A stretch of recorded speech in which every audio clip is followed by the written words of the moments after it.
Salut tout le monde, j'espère que vous allez tous et toutes bien. Avant que l'épisode commence, je tenais juste à vous prévenir, il y avait un petit bug d'internet pour notre Evan Gilter et du coup j'ai dû un peu tout remasteriser, tout redécaler.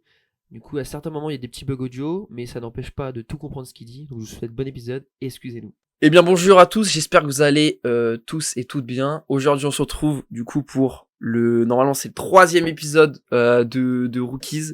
Et aujourd'hui, franchement, honnêtement, j'ai pas envie c'est pas pour le saucer, mais c'est peut-être un des meilleurs invités, parce qu'on va parler de son palmarès, de sa carrière, en plus pour son jeune âge.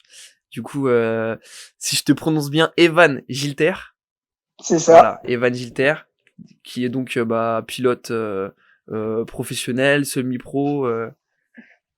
Tu te définis comment?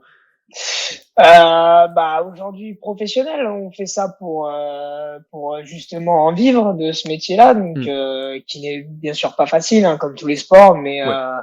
Mais voilà, on se donne à fond pour.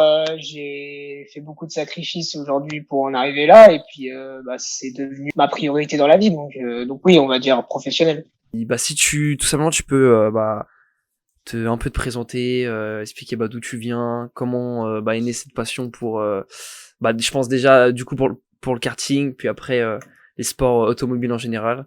Ouais, une petite présentation. Du coup, je m'appelle Evan Gilter, du coup, j'ai 16 ans. Je suis né dans le sport automobile grâce à ma famille et plus particulièrement mon père qui tient une écurie de voitures de course. Ok. J'ai été plongé très vite dans le sport mécanique depuis que je suis né. Et puis la passion du pilotage est venue un peu plus tard. J'ai eu la chance de pouvoir commencer le kart à mes 8 ans. Et depuis ce jour-là, j'ai jamais arrêté. Donc on a progressé de plus en plus jusqu'à arriver à gagner des titres nationaux et internationaux en karting. Et puis l'année dernière, je suis passé en voiture, donc pour ma première année en Formule 4. Et puis voilà. Alors, en plus, on va parler de ton année en Formule 4 qui a été quand même plutôt incroyable. On va pas se mentir.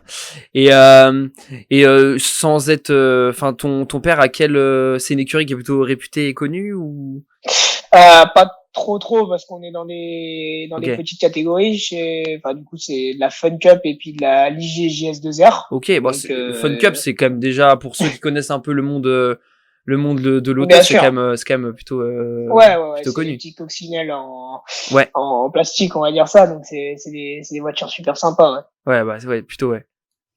Mais ok, bien, ok, entendu. Euh, du coup, voilà, t'as eu cette passion. Est-ce que aujourd'hui encore, j'imagine que tu regardes du coup les compétitions automobiles. Est-ce que t'as vraiment eu un pilote, une compétition, une voiture qui t'a vraiment inspiré petit et qui t'a donné l'envie de dire j'ai envie d'un jour être comme eux?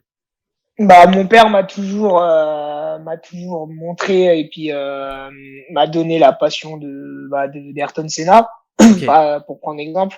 Après, c'est pareil. Je petite suis trop jeune référence. pour je suis trop jeune pour avoir connu cette époque-là. Donc, je peux pas vraiment me référer à un fan de Senna, mais aujourd'hui, j'ai Verstappen que je prends beaucoup Mhm. comme inspiration. Car il a un mental d'acier. Alors il est critiqué pour beaucoup de choses et puis je suis pas d'accord à 100% avec tout aussi, mais niveau pilotage et niveau dans la voiture, le mec est irréprochable et Mhm. puis c'est un exemple de vie. Donc Ouais, clairement. il a eu des moments très difficiles dans sa vie en kart, tout ça avec son père. Ouais. Franchement, respect à lui. Et puis, je m'inspire beaucoup de ce mec-là. Ok. Voilà. Ok, d'accord. Mais du coup, petit, il n'y a pas eu, on va dire, un pilote qui t'a, je sais pas, du coup, vu que tu parles de F1, un Alonso ou, je sais pas, par exemple, un Ouais, il y en a Vettel plein. ou... On s'inspire un peu de tout le monde, Ok, mais je supportais pas vraiment quelqu'un en ok, particulier en Formule 1. Non, j'ai vraiment eu le syndrome Senna, on va dire, ouais, d'exemple de carrière. Pareil, c'est un mec qui a jamais rien lâché, et puis voilà. Petit pilote, ça va, il a pas eu une grosse carrière, donc. Ah, quand même. Ah oui, oui, non, mais je dis en totale ironie. Hein. Oui, bien sûr, bien sûr. Mais du coup, bah si j'écoute tes propos, tu parles beaucoup du coup de Formule 1 et de monoplace. Donc c'est vraiment Mhm. l'objectif à long terme, c'est d'accéder Euh, à ça. Bah, c'est ça. Alors, avec les budgets d'aujourd'hui et puis le coût que le sport auto est aujourd'hui, c'est très difficile. Après, bah, c'est toujours un rêve d'enfant Hmm. d'y aller. Quand j'ai commencé à évoluer dans le sport auto, bah, j'ai compris très difficile et que ça allait être même quasiment impossible d'y arriver. Mais aujourd'hui, Oui, avec toute l'aide de mes partenaires et puis les résultats depuis l'année dernière en karting oui, et puis le titre en F4 cette année, c'est ça. Pour des en portes se sont revenir. ouvertes avec un Grand Prix notamment. Et puis, bah, je me dis que c'est pas si impossible que ça, quoi. Si il y en a qui ont réussi avec peu d'argent, donc Hmm. bah pourquoi pas moi. Et je me dis que bah, je me rapproche de mon rêve et puis c'est pas impossible, quoi. En tout cas, je Clairement, me donne toutes les capacités pour y arriver. clairement. Vraiment très très clairement. Du coup, bon, on va en parler de tout ce qui t'a, bah, du coup, de ta saison, de ton passé en karting. Du coup, bah, t'as commencé le karting à quel âge pour savoir vraiment À 8 ans. à 8 ans. 8 ans, Ok, mes tout premiers tours de kart, donc c'était sur une petite piste de location. Et c'est le père de mon meilleur ami en sport auto, tout ça, qu'on s'est rencontrés, un ancien pilote à mon père. ok. Et il m'a donné la chance de pouvoir faire donc mes tout premiers petits tours de roue, on va dire, en carte de location. Mhm. Et cet homme très généreux m'a offert mon tout premier karting et j'ai pu pouvoir j'ai pu rouler pour la première fois avec un vrai kart de temps, donc Ok. c'était magique. Ah oui, Mes bah oui. débuts ont été vraiment magiques grâce à lui, donc je lui remercie, enfin je serai toujours reconnaissant envers ces personnes-là et notamment cette personne-là. Clairement. Ah bah oui, ça a été bah, j'imagine que ça a été le déclic pour toi Bien sûr, pour démarrer une bonne carrière et enfin une très bien bonne sûr. carrière. Et bah du coup, t'as fait tes années de karting, même très récemment, parce que t'es encore très jeune, t'as 16 ans. T'es un Mhm. 2006, si je me trompe pas, du coup. C'est ça, Ouais, c'est fin ça. 2006. Un fin 2006. Et C'est bah, ça. après, à tes âges, en F4, et du coup, bah là, en Freca, c'est des âges qui sont plutôt... voilà, juste ça pour les personnes qui connaissent vraiment rien au sport auto. T'as un âge qui est plutôt basique, entre gros guillemets, là, pour tes années F4 et en Freca. Même si c'est la basse minimum. C'est ça. Alors j'ai commencé assez tard quand même le karting. Quand tu sais qu'il y en a qui ont commencé vers 3 ans avec des baby cars tout ça. Moi j'ai commencé un peu plus tard, mais Oui. j'ai commencé à l'âge réglementaire pour les courses. Donc j'ai été directement dans le grand bain et j'ai pas pu faire d'essai avant. Et puis pour la monoplace, bah j'ai pas eu l'occasion d'y aller si tôt que ça. Donc Mhm. bah ma toute première fois en Formule 4, c'était à mes 16 ans, donc en fin d'année dernière, enfin début d'année cette année.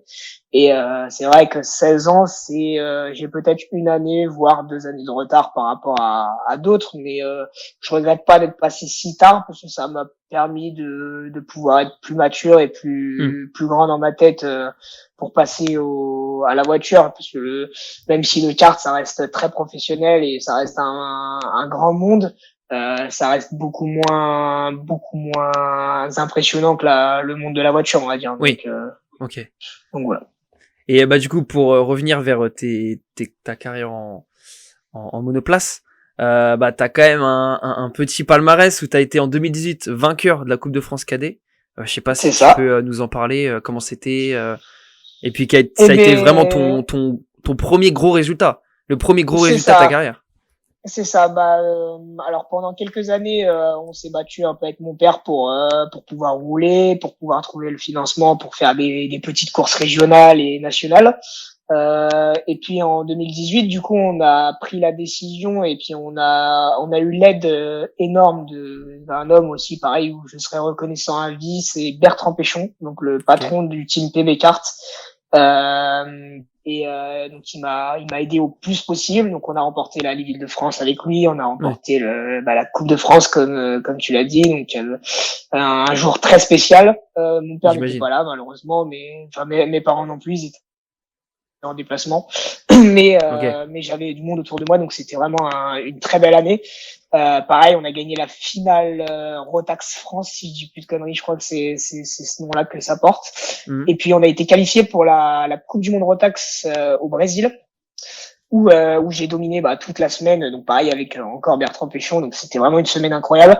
Malheureusement, je casse le moteur à, je crois, 4 tours de la fin à Ah la oui, fin tête, donc compliqué. un sale jour pour nous, mais on a toujours gardé un super souvenir et c'était même la semaine la plus incroyable de ma vie et de sa vie aussi, donc c'était vraiment génial. Ok. Donc une très belle première année dans le top du classement, on va dire. En plus, si alors ça a été des années après, mais du coup, tu as été champion de France aussi senior en 2022, qui a été du coup l'accomplissement, l'étape supérieure en karting, où j'imagine du coup C'est ça a ça. été un peu la même sensation, mais en plus gros. Bah c'est ça, ouais, surtout encore avec le même team, donc 4 ans après, Hmm. parce que ce qu'il y a eu entre deux, c'est à la fin de 2018, Sodicart recherchait donc l'usine Sodicart, le constructeur de karting de location et puis de compétition, il cherchait un pilote développement en Oka Junior. Hmm. Et pareil, ce cher monsieur Bertrand Péchon m'a présenté à cette usine. Donc j'ai pu être pilote développeur pendant 2 ans chez Sodi en Oka Junior. Ok. Donc avec de beaux résultats et puis un développement vraiment bon parce que la première année donc, très difficile, on était au bas du classement. La deuxième année, on est remonté assez haut dans le classement. Et puis la troisième année, donc l'année où je suis parti de chez Sodicar, ils ont gagné toutes les courses presque Ok. quand ils m'ont gentiment écarté parce qu'ils faisaient pas de la catégorie au-dessus, donc senior. Et Ok. c'est la preuve d'un très bon travail pendant 2 ans, c'est que dès que je suis parti, ils ont pu gagner des courses quoi. Hmm. Oui. Ça c'est. Euh, ouais, après ça, du coup, il y a eu VDK Racing, donc le team belge. Pareil, le départ de Marcus Amand en voiture, donc c'était leur pilote de référence. Ils cherchaient un nouveau pilote assez vite, donc Bertrand Péchon, pareil, a pensé à moi encore et a suggéré, donc m'a suggéré pour le team. Donc pareil, 2 belles années, dont un titre de finale mondiale en fin d'année. Hmm. Pareil, une très belle course, donc plein de résultats avec eux. Et puis un retour en France du coup en 2022 avec PB Card justement où j'ai pu gagner ce fameux titre de champion de France que j'attendais Qui a depuis été pas mal d'années. qui a été ouais du coup en 2022. Et est-ce que ça a été vraiment le moment quand t'as gagné champion de France senior, ou ça a été peut-être ce qui s'est passé dernièrement ou avant, où vraiment t'as eu le déclic, tu t'es dit là je peux faire quelque chose. Alors oui et non parce que je commençais déjà à performer un petit peu plus en international avec VDK, mais le retour en France m'a fait vraiment du bien, surtout mentalement Mhm. et puis pour Bertrand aussi. Euh, il avait eu quelques années difficiles avant ça, enfin quelques mois surtout difficiles, Ouais. et euh, et puis de revenir et puis de gagner une course comme ça pour lui, c'était ma plus belle fierté, c'était de le rendre heureux. Et puis c'est ce qui s'est passé, hein. Il était en larmes, tout ça, donc c'était vraiment une journée magique pour lui et pour moi. Bah en vrai c'est génial. Je pense que tu fais le sport auto pour vivre des émotions comme ça aussi. Enfin surtout. Bien sûr, bien sûr. Surtout. Oui, Et, et, surtout. euh, alors ça, je l'ai lu dans plusieurs articles du coup qui parlent de toi. Mais en 2021, et puis pendant tes années karting, t'as fait tes courses avec deux pilotes, alors qui sont on va dire pas connus du grand public, mais pour ceux qui même suivent, je pense la F1 ou la F2, sont des noms connus comme Andrea Kimi Antonelli et Nicolas C'est ça. Tsolov. En plus, Oui. qu'on à peu près qui sont, je crois Kimi, c'est la même génération que toi, c'est un 2006. Ouais. Alors Tsolov, de souvenir, je sais plus. Mais Les deux ont 6 ou 8 mois de plus que moi, je sais plus ok, exactement, mais ils sont un tout petit peu plus vieux, mais ok, c'est ok. en global, c'est la même génération, on va dire sur un an, Hmm, c'est quasiment la même génération, donc ok. Et en plus, à ce championnat où du coup, t'as combattu contre eux, t'as fini sixième, donc t'as fait une très très solide saison. Entre ces c'est pilotes-là ça. et toi, en tout cas, pas en termes de résultats, mais en termes de ressenti, Est-ce que tu as ressenti qu'il y avait un monde d'écart ou que vraiment tu pouvais les titiller ou même les dépasser? Alors, je me suis battu avec eux. Il y a plein d'autres courses où même je les ai battus. Hmm. Donc, ce sera toujours une fierté. Peut-être si un jour moi j'y arrive pas et que eux y arrivent, je me dirais que bah, j'ai été à plein de moments plus forts. Mais de me Ouais. battre avec eux, bah, c'est un monde différent en fait. C'était une autre préparation. Eux avaient plus de roulage sûrement, plus les cartes en main Hmm. pour être devant. Donc j'ai fait ce que j'ai pu avec ce que j'avais à ce moment-là. Et je pense que bah, je manquais un peu d'expérience aussi pour aller les titiller plus pour les titres, on va Hmm. dire. Donc voilà, donc je suis content d'avoir roulé avec eux. Ils m'ont fait progresser aussi. Bien sûr, ça Ouais. c'est une génération bourrée de talent. La génération 2006-2007, elle est vraiment incroyable.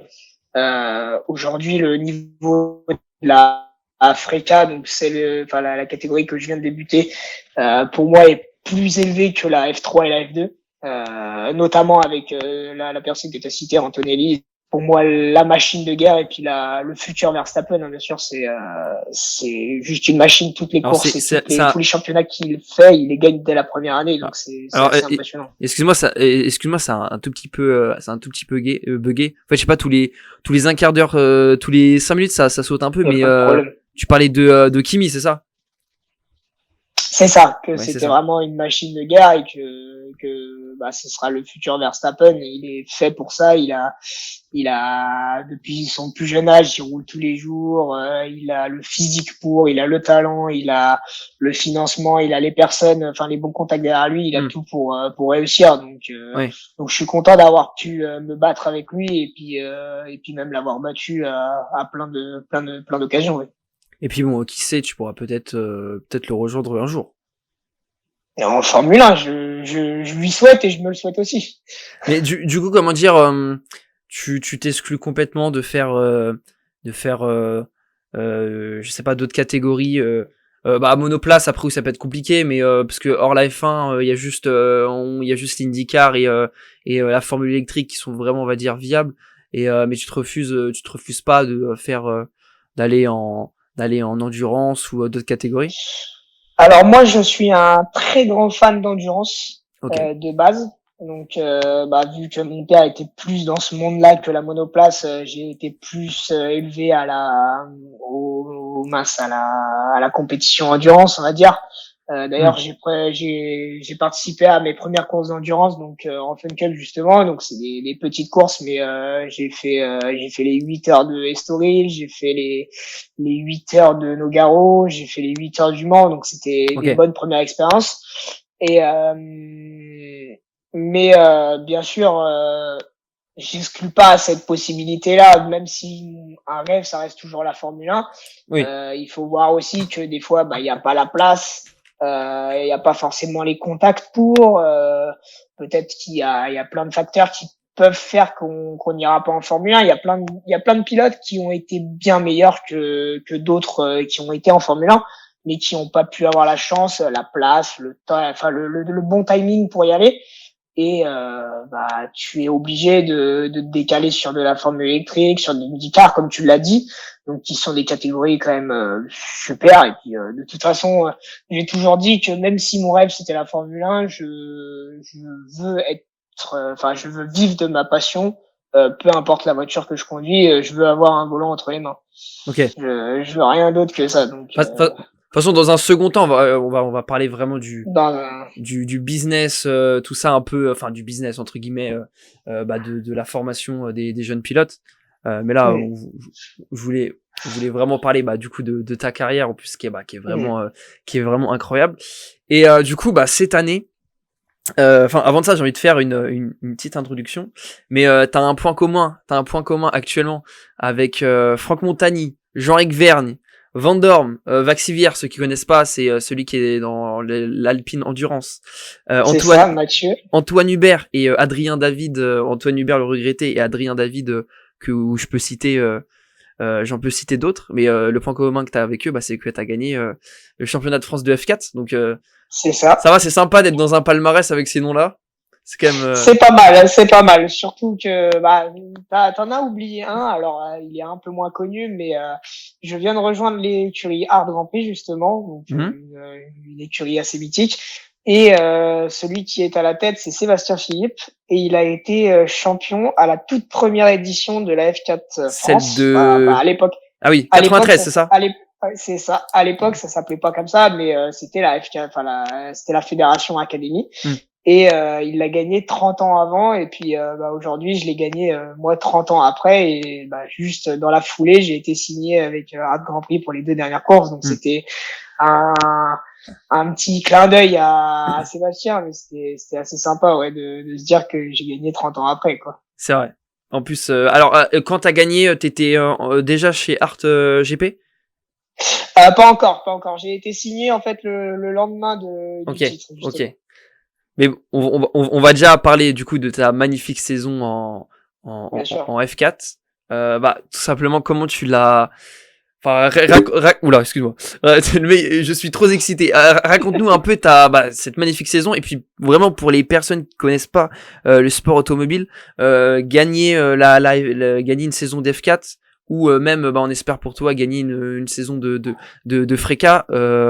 Un peu pour dire si on peut ramener ça au monde du football, c'est comme gagner la coupe Gambardella. C'est vraiment quelque chose pour les jeunes pilotes et surtout en français qui est vraiment quelque chose d'incroyable et c'est pour ça que c'est aussi une chance de te recevoir. Donc Bien sûr. raconte-nous un peu comment cette saison s'est vécue.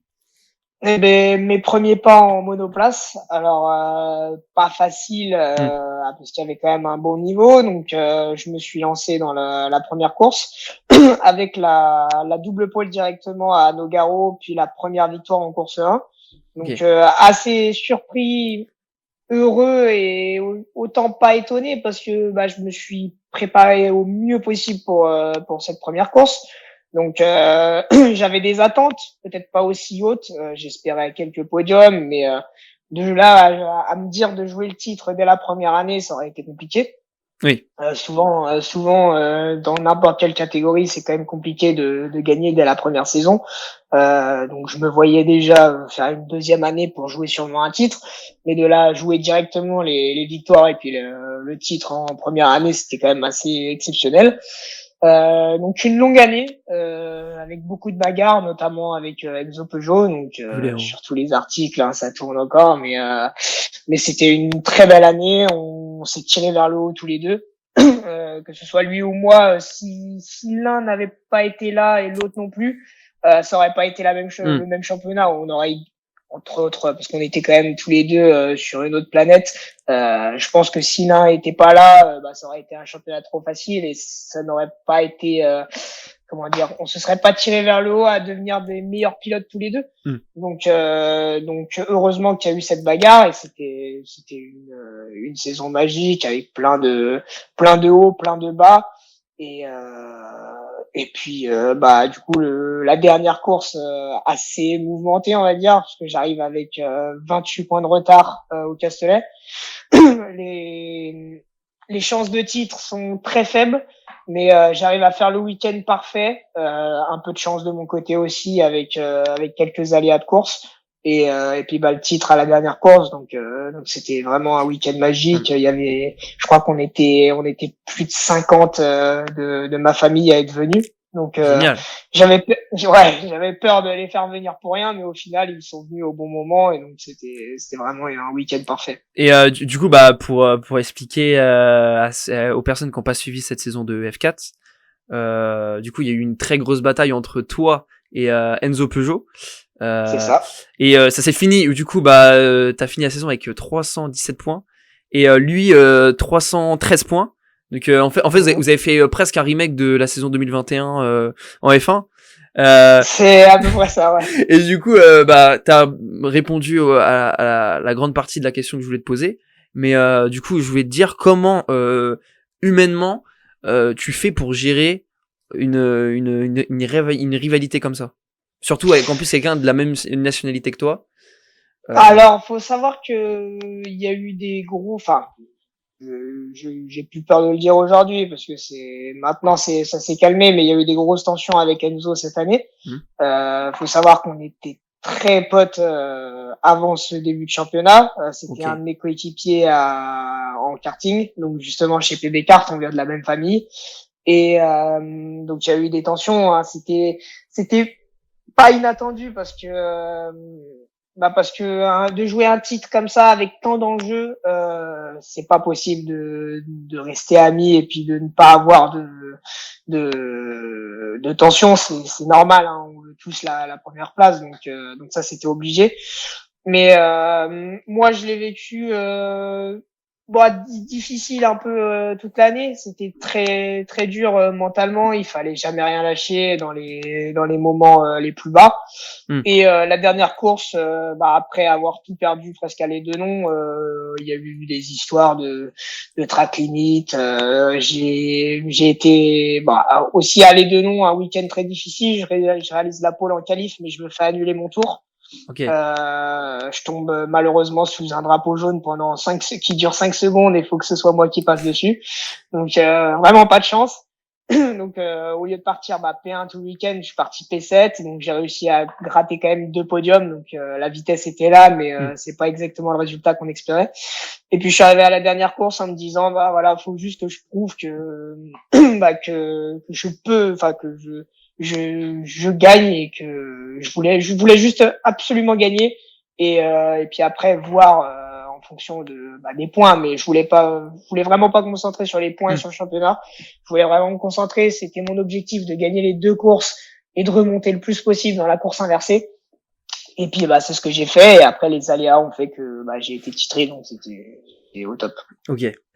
Bah c'est ouais, non, ça a été génial. Et puis ouais, t'as vraiment été l'auteur d'une bonne saison. Et puis si on regarde tes résultats, ouais, t'as été très régulier en fait. Ça, je pense peut-être qui a fait ta force. Alors peut-être à part t'as eu vers la moitié de saison peut-être un peu moins, mais t'as été d'une grande régularité. Donc félicitations à toi. C'est vrai qu'Enzo est revenu quand même fortement au milieu d'année. Mm. Donc j'ai eu pas mal d'aléas aussi, notamment à Pau, c'était assez compliqué, je connaissais pas le tracé. Il y avait de la pluie aussi, j'avais jamais roulé sous la pluie de ma vie, donc je perds aussi le Grand Ah Prix de oui. Pau à cause de ça. Les deux noms, pareil, les aléas du drapeau jaune, c'est comme ça, on n'y peut rien. Donc les résultats étaient mauvais là-bas. Misano, assez compliqué aussi. J'étais pas vraiment au meilleur rythme que j'aurais pu l'être. Mais sinon, globalement, tout le reste, comme tu l'as dit, la régularité, je pense que ça a payé. Et c'est ça qui m'a fait ma force. Mm. Même avec tous ces aléas et toutes ces malchances, j'ai quand même réussi à rester tout le temps dans les premières places Mm. pour me battre et puis pour aller gratter le maximum de points, même si c'était des troisièmes places comme aller de non, ça suffisait pour gratter le plus de points possible et puis Oui. c'était l'objectif. Ok. Bah, je vois très bien. Du coup, on peut dire que si je peux cocher un truc sur ton CV, si je peux cocher quelque chose sur ton CV, c'est que t'as fait les plus grands circuits en France. T'as fait le Nogaro, Manicourt, Pau, les Dénons, le Castellet, et t'as aussi fait Spa-Francorchamps, une des plus belles pistes. Qui est mon circuit préféré. Surtout que en plus pas cette année, c'était une course assez difficile. Même si j'ai gagné, je crois que c'est mon plus beau week-end. Je gagne les 2 courses, notamment avec la deuxième où je gagne avec pas loin de 10 secondes d'avance. Ah oui. Donc une belle domination, mais c'était un week-end très difficile parce qu'on venait de perdre justement un de nos amis qui roulait dans le team de mon père, Ok. Olivier, et sur le même circuit. Donc je crois que c'était même pas un mois avant. Donc assez difficile de venir à Spa avec ça dans la tête. Mais au final, je lui ai rendu hommage de la plus belle des manières. Et puis, je suis très très Mm. fier de ce week-end. Je pense que c'est le week-end où je suis le plus fier de cette année. Mm. C'est d'avoir rendu hommage à Olivier de la plus belle des manières. C'était le boulot que je voulais faire. Ah, clairement, clairement. Bravo à toi. C'est beau ce que t'as fait. Et du coup, sur les autres circuits, on va dire les circuits plus français, est-ce qu'il y en a vraiment un où t'as aimé rouler, où t'as vraiment pris du plaisir? Manicourt, j'ai vraiment beaucoup aimé. Je saurais pas expliquer pourquoi, mais j'étais vraiment très très vite là-bas. Donc quand tu es vite sur un circuit, t'apprécies encore plus, hein, bien sûr. Mm. Mais sinon, les circuits à l'ancienne, j'ai vraiment bien kiffé, comme Nogaro. Oui. Manicourt du coup à l'ancienne un peu aussi. Les deux noms pareil, c'était pas trop mal avec le dénivelé tout ça. Après, il y a des circuits où j'ai été un peu moins fan, comme Misano en Italie, mais bon, ça, c'était plus un circuit de moto. Le Castellet, pareil, C'est spécial.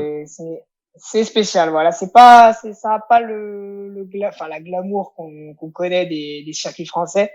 Et Et Pau. et puis voilà, après le week-end a fait que j'ai appris à aimer le Castellet parce que j'ai gagné le titre là-bas. Mais sinon de C'est sûr. base la piste, je suis pas très très fan. Après Pau, pareil dans les villes, c'est assez exceptionnel de rouler là-bas. Et puis voilà. Quoi. Ouais. Mais donc ça a été donc on va dire un calendrier avec des circuits plutôt sympathiques. Ouais. Ça a été Franchement, le championnat de France pour ça en F4 France, c'est vraiment, hmm. il y a un beau calendrier avec des beaux circuits. Tous les plus beaux circuits français, on les fait avec Pau compté dedans, bien sûr, même si c'est pas un circuit à l'année. Et puis deux petites éditions hors de la France pour visiter des beaux circuits. Donc tous les ans, c'est Spa. C'est logique parce que c'est le plus beau circuit et puis le circuit le plus représentatif pour le sport auto. Clairement. Et puis une petite exception dans des pays différents. Il y a eu la Hongrie une fois, donc le Hungaroring, le circuit de Formule 1. Cette année c'était Misano. Je crois que l'année dernière, si je dis pas de bêtises, c'était Valencia. Donc des beaux circuits à découvrir en tant que jeune pilote quand tu as 15, en général 15 ou 16 ans. De faire des aussi beaux circuits comme ça, c'est juste super, quoi. Donc c'est top. Ouais, ça a été vraiment une saison, première saison monoplace, donc importante pour toi. Et du coup, t'as fini premier, félicitations. Merci. Et qui dit premier, en plus, le championnat, si je me trompe pas, de F4 France, c'est un des championnats de F4, un des plus relevés et des plus relevés tout simplement. Bien sûr. Et donc, il y a RGP qui t'a contacté. Raconte-nous un peu comment ça s'est fait, parce que pour ceux qui connaissent pas RGP, RGP c'est vraiment une des teams de F2, F3, et puis aussi Formule Régionale, une des plus grosses. C'est là où voilà, on a Théo Pourchère, Victor Martins qui sont les deux plus gros espoirs automobiles français. Et puis le directeur, c'est un certain Vasseur, un certain Frédéric Vasseur qui est actuellement team principal de Ferrari. Donc une assez grosse maison, une assez grosse team. Raconte-nous comment ça s'est fait la connexion. Eh bien, le premier contact a été fait par un de mes sponsors, qui est aussi le sponsor de Victor Martins, justement. Donc grâce à lui, j'ai pu avoir contact avec un Grand Prix. Il y a eu plein d'autres facteurs qui ont fait que je me suis rapproché d'eux. Mais voilà, c'était comment dire, je suis rentré grâce à ma première saison en F4 justement. Et puis voilà, ils ont eu l'idée de me faire les deux dernières courses en Ouais. fin d'année pour me familiariser avec la FRECA. Donc la décision a été prise un petit peu avant la vraie révélation de l'annoncement en fait que je rejoignais à Grand Prix. Ouais. Mais voilà, ils m'ont été ils m'ont aidé beaucoup cette année, notamment pour le simulateur. Et puis je leur dois un grand merci aussi pour cette année en F4 France. Sans eux, j'aurais pu. C'est des petits facteurs, hein, même si c'est que du simulateur. Il y en a qui peuvent dire voilà, c'est Oui. que du simulateur, mais ça reste aussi beaucoup de travail derrière.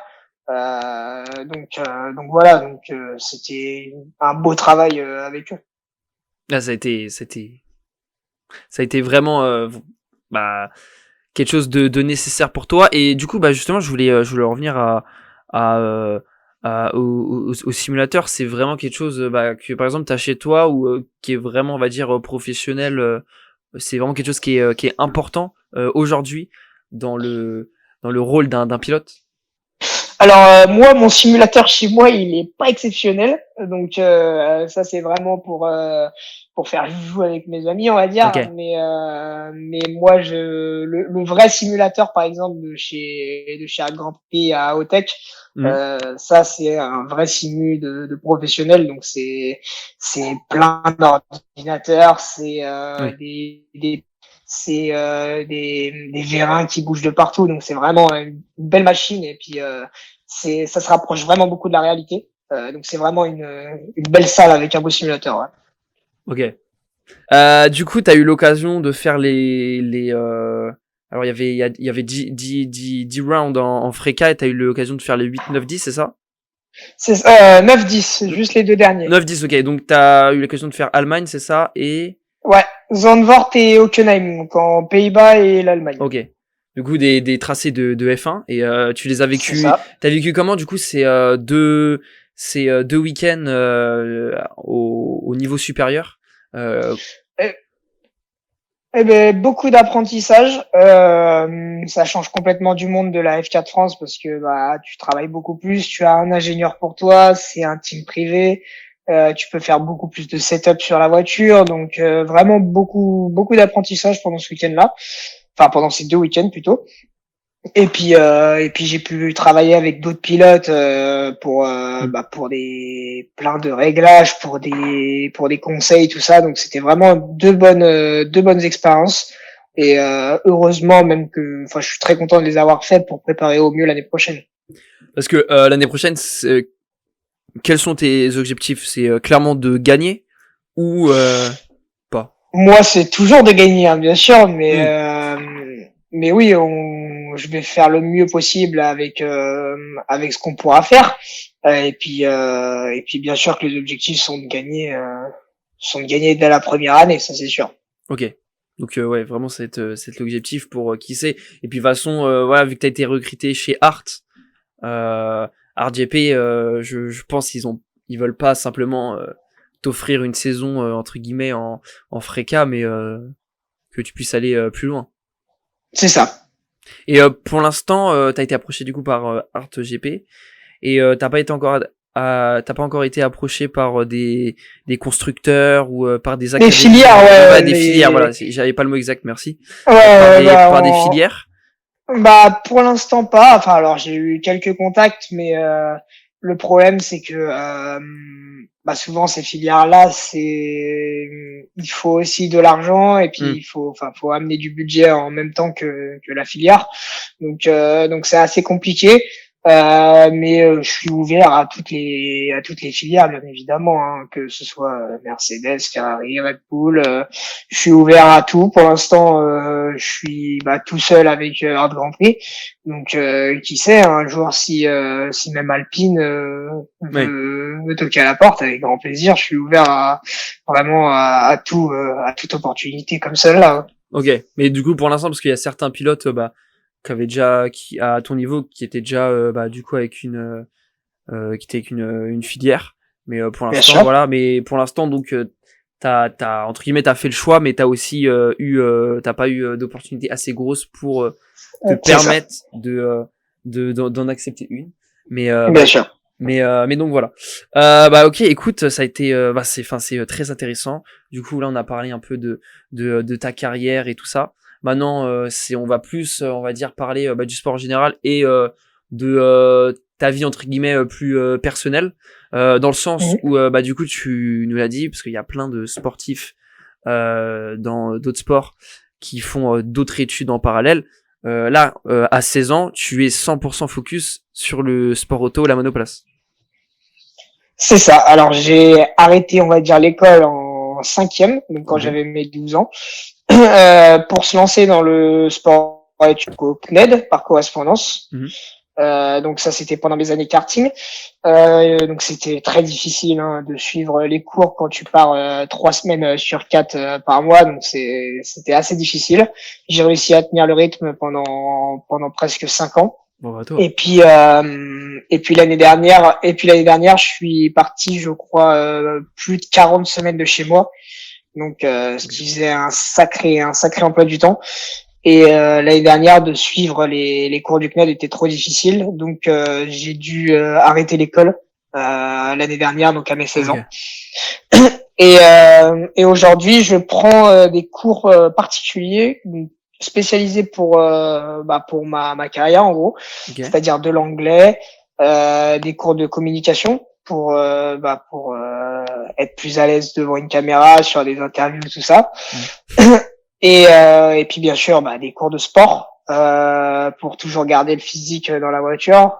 C'est un sport qui ne paraît pas comme ça, mais qui est très physique sur Oui. certains points.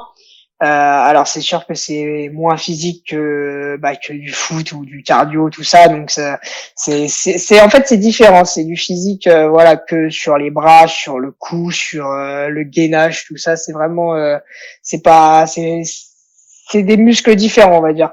Mais ça reste quand même très difficile avec les G latéraux. Donc faut quand même garder une hygiène et puis Ouais. enfin rester s'entretenir quand même physiquement, on va dire. Et du, Donc ça reste très important. et du coup, j'imagine concrètement, là, t'es en train de parler de préparation physique, de cours particuliers, tout ça. Est-ce que le fait de t'être mettre avec de rentrer dans la famille, enfin dans la team Art Grand Prix, ça offre aussi d'autres solutions. Enfin, ça offre aussi tout un écosystème dans Art GP. Or, on va dire vraiment la voiture, les préparations et les compétitions. Alors côté physique et puis scolaire, tout ça, c'est vraiment que de ma partie à moi. Ok. Art Grand Prix, ça reste vraiment que pour le sport auto, donc pour le simulateur, pour plein de choses, mais vraiment sportivement. Et le côté physique, c'est à moi de gérer. Donc j'ai un coach sportif, mais qui a rien à voir avec un Grand Prix. Pareil, les profs d'anglais et puis de communication, c'est encore une autre partie de ma vie. Donc ça reste donc vraiment en dehors du sport auto. Et puis voilà. Ok, je vois très bien. Du coup, oui, voilà, ils apportent vraiment, vraiment le rôle. Contrairement, par exemple, une école de foot ou de formation où vraiment, on va dire, il y a tout un package. RGP il se concentre vraiment sur le pilotage. Une autre question, du coup, que j'avais, c'est un des rares sports où t'as pas, on va dire, de domicile fixe. Dans le sens où voilà, tu pars un week-end dans le sud de la France, un autre à l'autre bout, un autre en Italie, à Zandvoort, que sais-je, que tu l'as dit, 40 semaines par an. Comment on fait à ton âge, à 16 ans, pour avoir entre guillemets une vie de jeune de 16 ans, une vie personnelle, professionnelle, comment on fait pour vraiment allier tout ça, ou si j'imagine il faut faire des concessions. Alors, depuis une petite année, voire même deux, je me suis habitué à ce train de vie. La vie d'adolescent, je l'aurais peut-être jamais. Et puis, je ne regrette pas de ne pas l'avoir eu. Donc, je suis très content de ça. J'ai évolué avec plutôt dans le monde adulte assez rapidement. Donc pour les dernières années, ça a été. Maintenant, le plus compliqué, ça a été la toute première fois que j'ai signé avec Sodicart et que je partais pour des semaines et des semaines en Italie. Là, à mes 12 ans, on avait le choix entre essayer de rester à l'école normale sans aller autre part, mais du coup, fallait justifier les absences, donc c'était assez compliqué. Et puis, il fallait suivre le rythme. Il y avait le choix d'aller en sport-études au Mans. Donc là, c'était karting, et puis dès que je rentrais, c'était repartir au Mans pour aller suivre mes études. Oui. Mais bon, ça aurait été très compliqué parce que je suis très famille et j'ai rien de plus important que mes parents, donc ne plus les voir pendant une année, ça aurait été trop compliqué pour moi. Et on a eu finalement, du coup, on s'est renseigné plus précisément et on a trouvé du coup la solution du CNED, donc qui était de faire l'école à la maison tout seul. Donc pareil, on a pris des profs particuliers pour m'aider quand même, pour essayer de suivre la cadence parce que c'était quand même assez compliqué. Mais c'était la meilleure alternative pour moi, pardon, pour suivre l'école assez jeune comme ça. Et puis oui, pour en revenir à ta question, c'était très compliqué au début de se séparer de ses parents, surtout à cet âge-là. Mais aujourd'hui, j'ai appris à vivre avec. Et puis, en grandissant, on grandit. Et puis voilà. Et puis on prend ses responsabilités. Donc aujourd'hui, ça va. Maintenant, j'ai appris à faire avec. Et puis ça va. Ouais, donc, là, en ce moment, actuellement, tu le vis de bien. Ça va. Ok, bon c'est super bien pour toi. Et du coup, j'imagine que tu te retrouves dans les compétitions avec des jeunes de ton âge, comme on avait dit avec Enzo Peugeot, où au début il y avait plutôt une relation amicale et après ça s'est détérioré. Est-ce que avec les autres participants, c'est vraiment, on va dire, il y a un aspect, on va dire un peu sans être, un aspect, on va dire, vulgairement école de classe, ou vraiment où c'est des collègues, ou genre vraiment c'est des collègues professionnels. Bon, ma question elle est un peu compliquée, mais Ouais, je vois mais ce que tu veux dire. En gros, pour faire simple, en F4 France, il y avait beaucoup de Français, donc il y avait beaucoup de personnes que je connaissais, des amis du kart, tout ça. Donc là-dessus, j'ai réussi. Il y avait quand même quelques amis en dehors, donc ceux avec qui tu ne joues pas trop pendant le championnat. Mais par contre, une fois que tu arrives dans l'international, c'est très compliqué parce que il y a des étrangers de partout, donc on vient tous d'une nationalité différente et avoir des amis là-dedans c'est presque pas possible parce que ok. tu te bats avec eux en piste, donc faire la différence entre voiture et puis hors piste c'est presque impossible. Donc voilà, donc c'est les amitiés sont très difficiles dans le sport auto. Ouais. Ouais, ça va un peu. Ouais, faut être un driver quoi. Donc y Voilà. a pas y a pas de place pour l'amitié. Ou alors les seules amitiés que tu peux avoir, c'est des gens avec qui tu ne roules pas. C'est dans d'autres catégories, par exemple. Hmm. Où là, oui, y a pas de problème. Mais une fois que tu roules dans la même catégorie avec quelqu'un, et surtout quand tu te bats, surtout pour un titre comme j'ai expliqué avec Enzo, faire la différence entre les deux, c'était très difficile. Et puis, il y a tellement d'enjeux financiers, carrière, tout ça que c'est presque impossible de continuer sur une amitié pareille. Donc voilà. En rebondissant sur ce que tu viens de dire, comment on fait à ton âge pour vraiment pour absorber toute cette pression, parce que voilà, tu l'as dit, t'as la pression financière, t'as la pression, même si j'espère elle est bienveillante et je pense de tes parents, de ta famille. T'as maintenant, vu que il y a maintenant t'es rentré chez RGP, qui est une grosse écurie, t'as aussi une pression par rapport à eux, par rapport à tes sponsors, par rapport à toi-même aussi, où voilà, tu te vends et tu prends un risque un risque, j'ai envie de dire, de vie, d'essayer et de tout faire pour aller plus loin dans ça. Comment tu fais vraiment pour gérer cette pression-là? Honnêtement, depuis quelques années, la pression, j'en ai plus beaucoup. Okay. J'arrive à rester assez zen, je ne sais pas comment, mais j'ai pas forcément de coach mental ni tout ça. Donc là-dessus, je suis assez content de moi. J'ai fait d'énormes progrès parce qu'avant j'étais quand même très stressé avant les courses. Maintenant, la seule petite pression que j'ai, c'est toujours de mal faire et puis de décevoir tout ce que t'as dit. Donc ça reste le team, ça reste mes parents. Donc là-dessus, j'y pense pas trop, mais voilà, j'espère faire au mieux et j'arrive à rester assez détendu avant une course. Donc c'est aussi ça qui a fait une grosse force, je pense, sur la fin du championnat d'F4 France, c'est que j'ai réussi à rester très calme. Je savais plus ou moins que j'avais la fin de saison qui était assurée, donc avec Art. Et puis ça m'a aidé à rester détendu jusqu'à la fin. Et peu importe le résultat, je voulais juste montrer que j'étais le meilleur. Et puis si ça passe, ça passe. Si ça casse, ça casse. Quoi. Ok.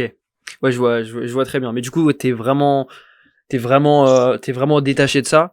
Et du coup, je vais même pas te poser la question si parce que voilà, tu connais, je pense, les risques du métier de pilote, et puis même pour tous les spectateurs de ce sport-là, chaque année, malheureusement on le voit, et on essaye, tout le monde essaye que ce soit le plus minime possible aujourd'hui. Mais du coup, j'imagine, vu que tu n'as pas la pression, j'imagine pas que bah tu as peur la main au volant.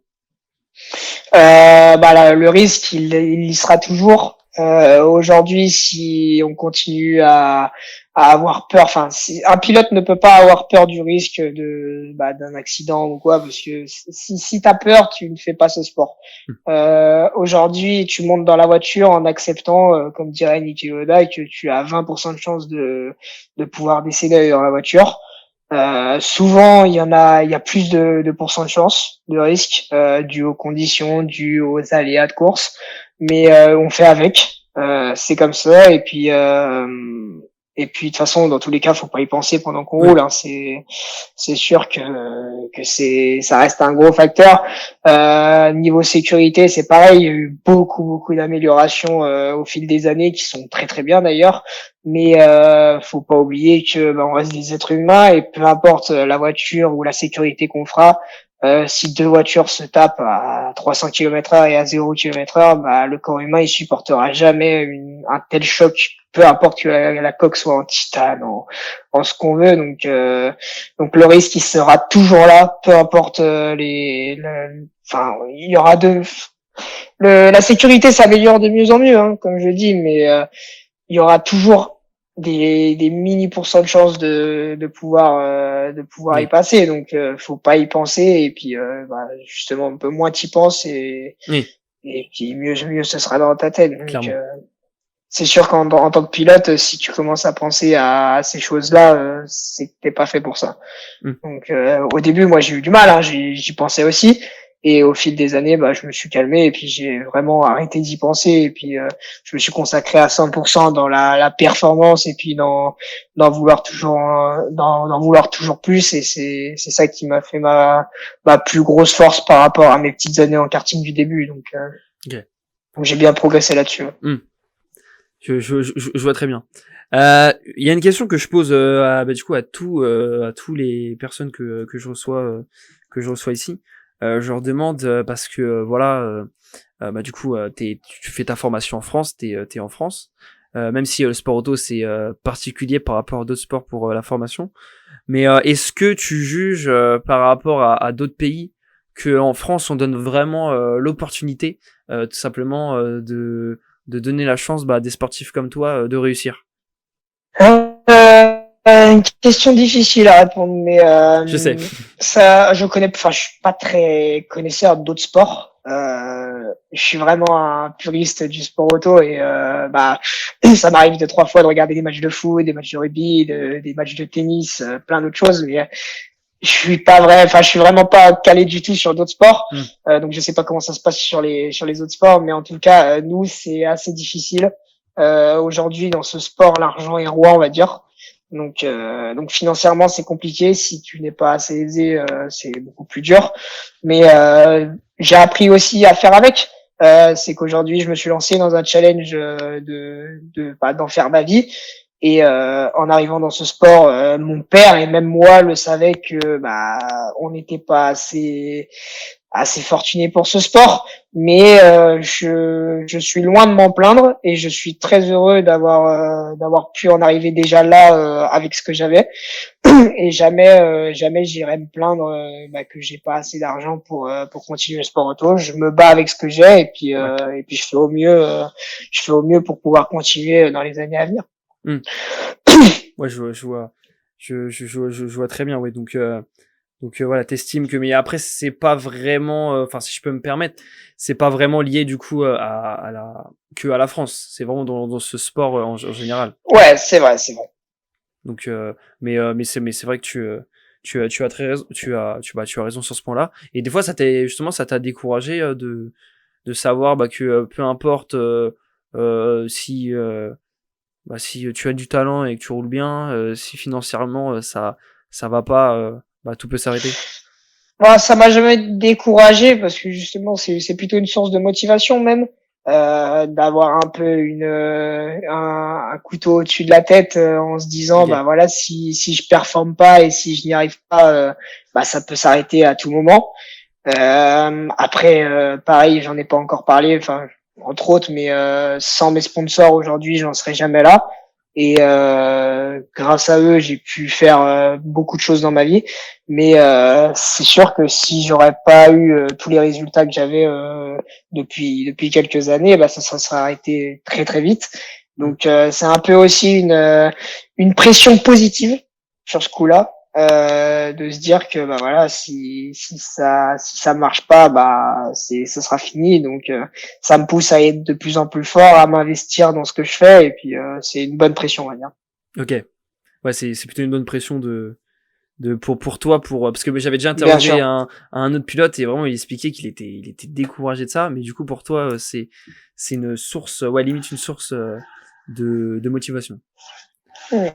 Euh, euh, chaque sport, bon, parce que j'ai du mal à dire, chaque sport on va dire a des magouilles, à des choses un peu secrètes, voilà, comme le cyclisme, le dopage ou autre. Est-ce que en formule, du coup, en sport automobile, il y a aussi entre guillemets des coups bas, pas très officiels, officieuses, on va dire.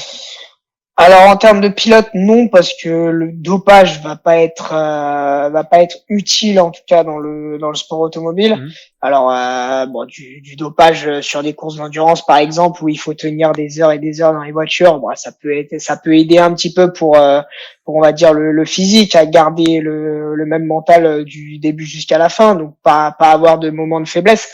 Mais en termes de performance pure, c'est pas comme de la course à pied ou du vélo, où voilà, tu as besoin de donner du physique pour aller vite. Nous, on est déjà aux limites de ce que la voiture peut faire. Ouais. Et à un moment, il y a ce qu'on appelle les lois de la physique. C'est que dans une voiture, on pourra pas aller plus vite que la physique. Donc le dopage est pas très utile. Donc on en a pas vraiment vu pendant toutes ces années. Maintenant, il y a beaucoup de triches sur les voitures, sur la partie mécanique. Mais bon, ça après, de mon côté, je regarde pas trop ça. C'est pareil, j'étais dans la FFSA Academy cette année en F4, donc là-dessus c'est certifié qu'il y a zéro triche car les voitures sont toutes les mêmes. Ok. Ce championnat-là, c'est une bonne école car les 26 voitures c'est les mêmes, donc c'est vraiment le pilote qui fait la différence, on va dire. Ensuite, l'Africa où je viens d'arriver, c'est une catégorie très très surveillée là-dessus, donc là-dessus pas de problème non plus. Mais comme on a pu déjà entendre dans la F1, souvent il y a des histoires de triche et puis tout est pas clair là-dessus. Mais pour en revenir à la question niveau dopage, tout ça, il y en a pas honnêtement en sport auto. Ouais. Donc là-dessus, on n'est pas à craindre là-dessus. Ok. Je vois très bien, parce que c'est vrai que pour certains, il y avait des rumeurs il y a quelques années, à la saison F2 d'un certain Mick Schumacher, Mhm. où ça a été, on va dire, pour certains, le moteur a été un peu, le moteur était un peu illégal. Donc, mais bon, après ça, c'est que des suppositions, on sait pas. Bien sûr.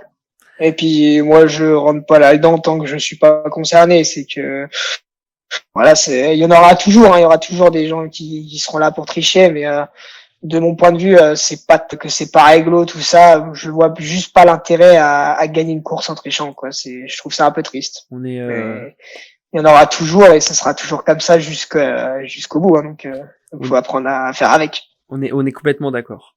On est complètement d'accord. Du coup, maintenant, on va passer à la dernière, on va dire, partie, tout simplement oula, pardon, excuse-moi. On va passer à la dernière partie du podcast. Et, ça va être un peu plus pour parler de l'image de ce sport et tout ça. Parce que depuis quelques années, la F1, bon, qui est dans la monoplace l'épreuve maître, et depuis quelques années, c'est plutôt métamorphosé. Déjà, on va dire dans le monde, avec voilà, la série Netflix qui a attiré un nouveau public. Par exemple, aux États-Unis, ils sont passés de 500 000 spectateurs à maintenant 1 million. C'est pour ça, par exemple, qu'il y a 3 circuits.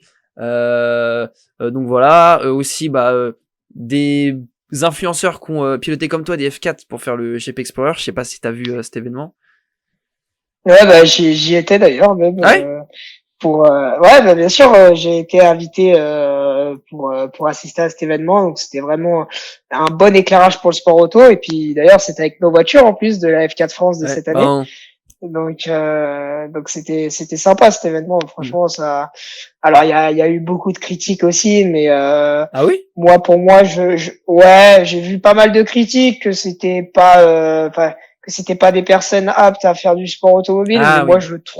je trouve qu'ils se trompent et que ça fait justement de la lumière pour notre sport, Clairement. qui est justement sous-coté et qui est très critiqué, qui est vraiment sous-coté. Et depuis quelques années, comme tu l'as dit, grâce à des éclairages comme Netflix, comme les youtubeurs qui montent dans les voitures, c'est vraiment des beaux éclairages pour le sport auto. Et puis on peut que les remercier pour ça, parce que aujourd'hui c'est pareil, c'est ce qui fait vivre les pilotes professionnels, que ce soit en endurance, en IndyCar, en Formule 1. C'est les médias, c'est la visibilité, et c'est grâce à ça que un jour je pourrais peut-être même moi en vivre. Donc je suis super heureux pour ça, et puis que ça continue. Je souhaite vraiment que notre sport se développe de plus en plus. Ah, clairement. Clairement, ça a été vraiment incroyable l'expansion de ce sport-là. Mais on aurait dû se voir au JP Explorer parce que même moi j'y étais. C'était un événement incroyable. D'accord. C'était vraiment. Mais ouais, moi personnellement, j'ai trouvé que c'était comment dire, c'était plus la fête du sport auto que enfin la fête du sport auto de la monoplace que vraiment le défilé un peu des youtubeurs. Après bon, bien sûr. Je suis d'accord. La première année, alors j'ai regardé un petit peu. Enfin, je connaissais vraiment pas trop ce monde-là, on va dire. Mais la première année, j'ai juste pu le regarder. Enfin, je me suis renseigné un petit peu sur le sujet sur la première édition. Là, j'ai trouvé plutôt que c'était un petit défilé de youtubeurs, mais tout en mettant en lumière le sport auto. Par contre, cette année, ils ont fait vraiment quelque chose de fort. Ouais. Ils ont quand même réussi pour dire la puissance de ces personnes-là, c'est qu'ils ont réussi à faire déplacer des Formule 2, des Formule 1, plein de voitures et puis d'influenceurs. Donc c'est vraiment une grosse puissance pour la visibilité du sport auto, et c'est que du bon. Donc c'est vraiment génial. Ouais, je sais pas ce que t'en as pensé quand il y a eu les deux Formule 1 de 2013 en V8, si je me trompe pas. Moi j'étais dans le garage quand ils ont démarré, donc c'était Ah vraiment ouais. un truc de fou. Ah mais bon. C'était magnifique. Ah moi j'ai eu un Donuts devant moi, j'étais comme un fou. Hein. Franchement, c'est la première fois de ma vie que j'ai eu les frissons. C'était c'était ouf. Oh mon dieu, enfin. C'était magique. Ah ouais Magique ouais. de chez Non mais magique. qui nous ramène les V8, vraiment. Non. Grave. Parce que là, non mais quand t'entends ce bruit-là, t'as envie d'entendre ça toute ta vie. Mais du coup, pour en revenir à notre discussion sur simplement l'image de la Formule 1 et des sports automobiles, à ton avis, qu'est-ce qui manque aujourd'hui clairement pour que la Formule 1 soit un sport, et si la Formule 1 a la capacité d'être un sport à la même popularité que le football ou autre? Que les gens en fait se rendent compte de ce que c'est vraiment, et pas seulement des voitures qui tournent en rond sur un circuit. Ouais. Aujourd'hui le foot, voilà, tu prends un ballon et puis tu vas sur un terrain, donc tu peux vraiment voir ce que c'est que le football. Tu peux te rendre compte à presque à 100% ce que l'effort endure, et ce qu'est vraiment ce sport-là.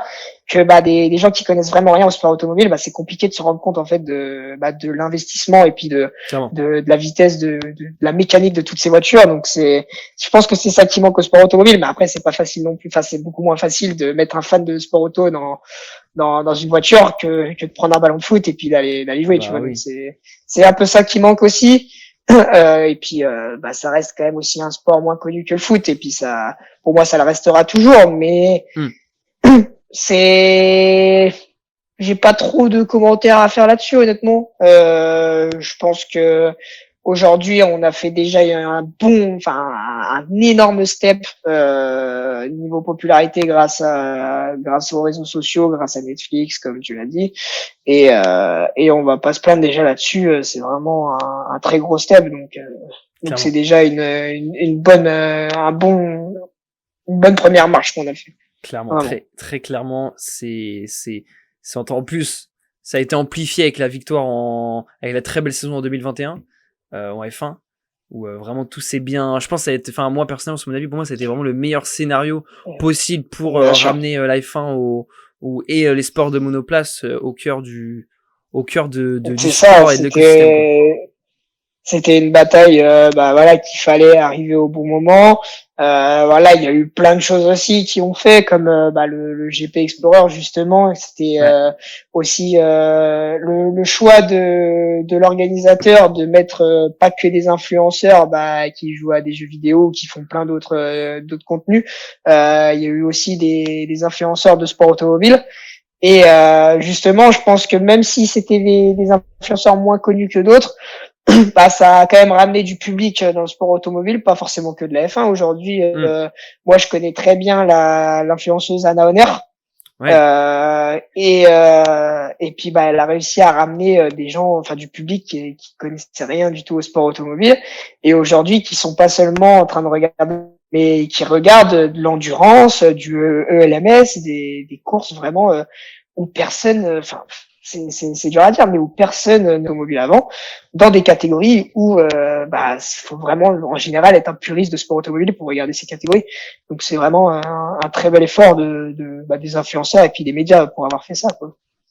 Ouais, ça a été vraiment un très gros effort, mais bon, après on voit que ça marche. Par exemple sur Twitch, ça a eu le record de viewers, donc ouais, non, vraiment il y a une communauté qui se met en place, et ça fait vraiment plaisir parce que la F1 et les sports de monoplace, le sport de monoplace partait de vraiment très très très loin.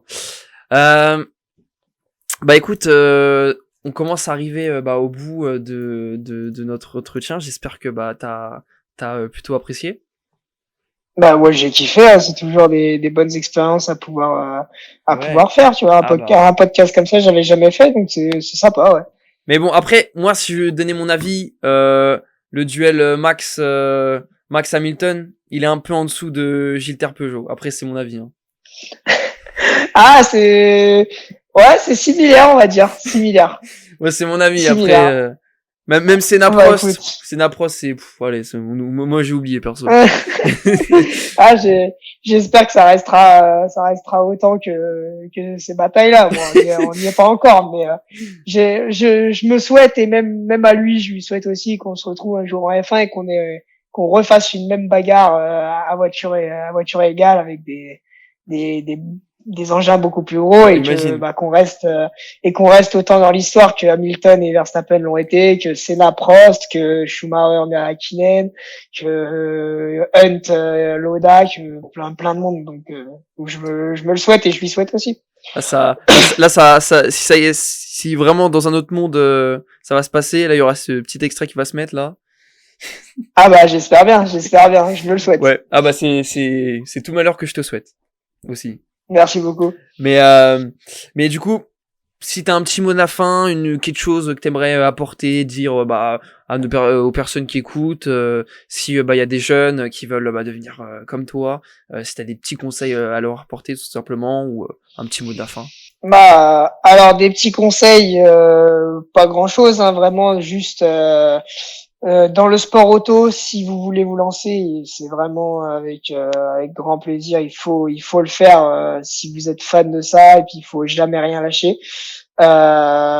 Côté autre que le sport auto, même dans d'autres sports, si vous rêvez de quelque chose, il faut jamais rien lâcher. Et puis c'est toujours ma devise, ne jamais abandonner tant que vous n'avez pas échoué, ou tant que vous n'avez pas fini. Toujours finir ce que vous faites, et toujours vous donner à fond à 110%. Et puis si vous croyez vraiment en ce que vous voulez, vous y arriverez.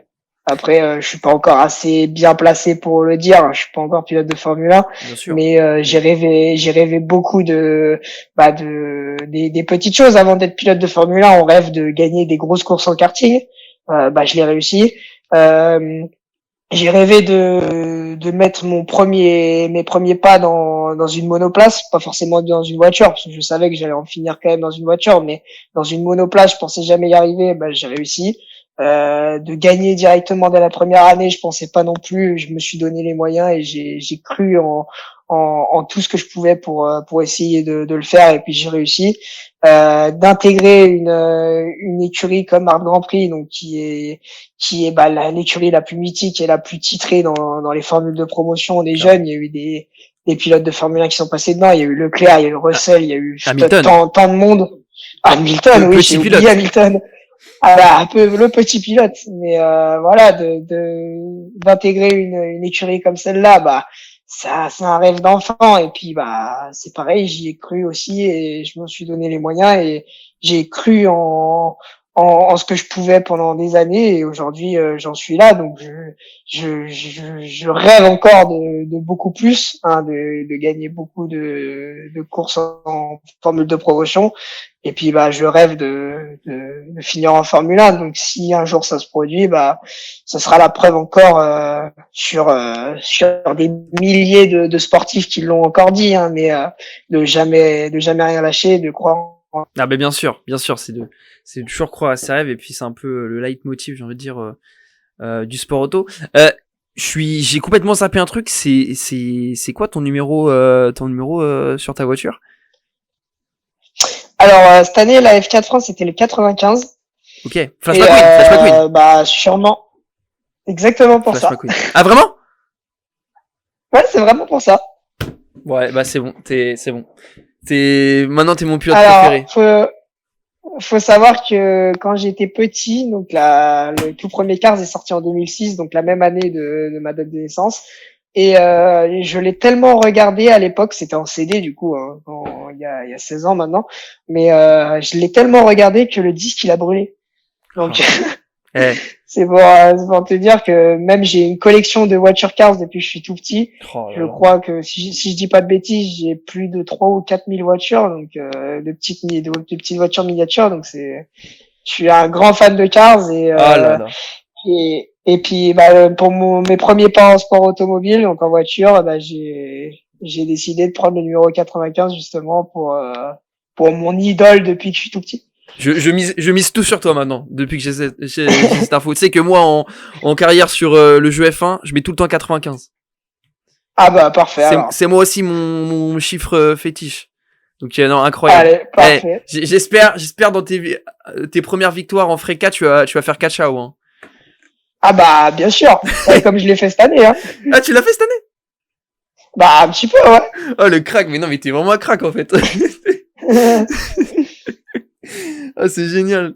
Bon c'est sur sur cette bonne note, la note de Flash McQueen de Cars, qu'on va arrêter ce podcast là. Enfin, en tout cas, moi, c'était un énorme plaisir vraiment ouah, j'ai plus les mots. Tu m'as parlé de Flash McQueen, j'ai plus les mots. De te poser des questions, voilà. De te poser des questions. T'as été super agréable, et puis en plus t'es super prometteur. Et pour ceux qui nous écoutent, vous savez pourquoi il est prometteur? Parce que il a le chiffre 95 et parce qu'il y a une page Wikipédia. Il y en a pas beaucoup des sportifs de son âge qui ont ça. Mais en tout cas voilà, on te souhaite du coup que tout marche bien, que tout se passe bien, et voilà, je mettrai n'hésitez pas à lui donner de la force. Je mettrai même si je sais pas combien de personnes vont nous écouter, mais je te mets les réseaux dans la description, ou que sais-je. De toute façon, c'est merci tout ça. énormément. Merci, Et puis voilà, et n'hésitez pas regarder les prochains épisodes et à suivre ses courses. C'était du coup Robin avec le meilleur pilote ici présent, que j'ai envie de dire. Evan, ouais, on dit Evan, ça. C'est ça. Ouais, parce que des fois il y en a qui disent ah non, c'est Ewan, non mais c'est avec un W, bon je sais plus. Mais Evan, voilà. Ouais, après, c'est vraiment Evan pour la prononciation française. Après, Ouais. en anglais, et puis même bah, je sais que ce prénom est breton, donc des fois, on m'appelle Ewen aussi, Ah ouais? mais ouais, c'est bien Evan. Ok. Bah c'est super. Alors on se retrouve pour un prochain épisode et puis salut tout le monde, ciao.